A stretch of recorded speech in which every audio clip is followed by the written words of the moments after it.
बहुत पहले की बात है। एक गांव में एक दर्जी रहता था।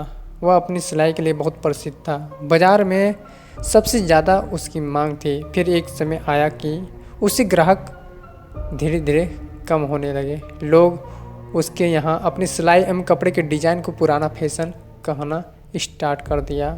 दर्जी के पास धीरे धीरे काम कम आने लगे। दर्जी के गरीबी के दिन आने लगे। दर्जी की बीवी पूछा, क्या हो गया? तुम्हारे सारे ग्राहक भाग क्यों गए? तुम नया डिज़ाइन क्यों नहीं बनाते हो जो तुम्हारे कस्टमर को पसंद हो?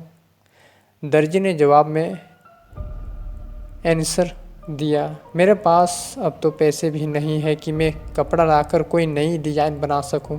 मेरे पास जितना कपड़ा है बस उससे एक जैकेट बन सकता है। शाम को दर्जी ने उस कपड़े से जैकेट का कपड़ा काट कर रख दिया।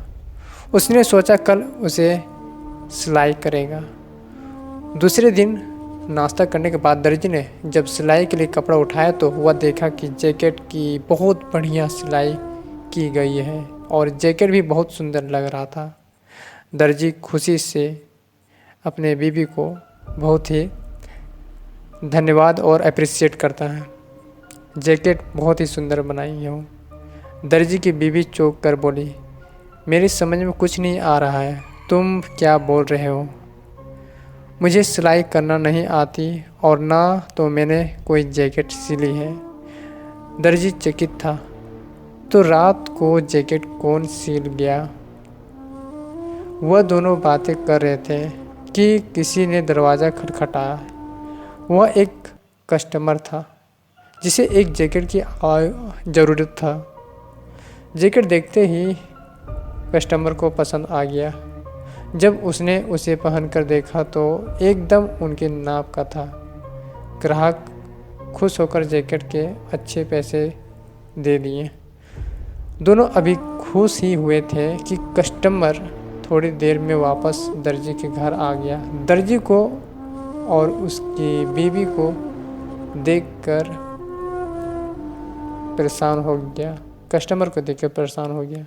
कस्टमर ने बोला, अरे भाई, मैं तुम्हें 2 और जैकेट बनाने को बोलने आया हूँ, आप परेशान मत हो।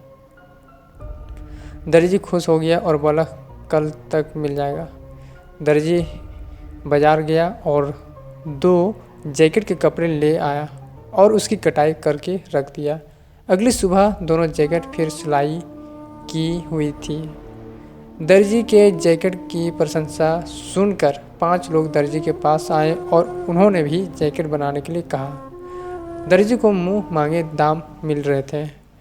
दर्जी के मन में यही बात चल रही थी कि आखिर कौन है जो मेरी मदद कर रहा है। दर्जी ने 5 जैकेट काट कर रख दिया। उस रात उसकी बीवी भी देखना चाहती थी कि आखिर कौन उनकी मदद कर रहा है।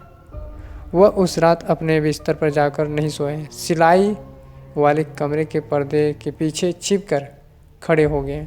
आधी रात का समय हो गया। न जाने कहाँ से कमरे में 5 बौने आए।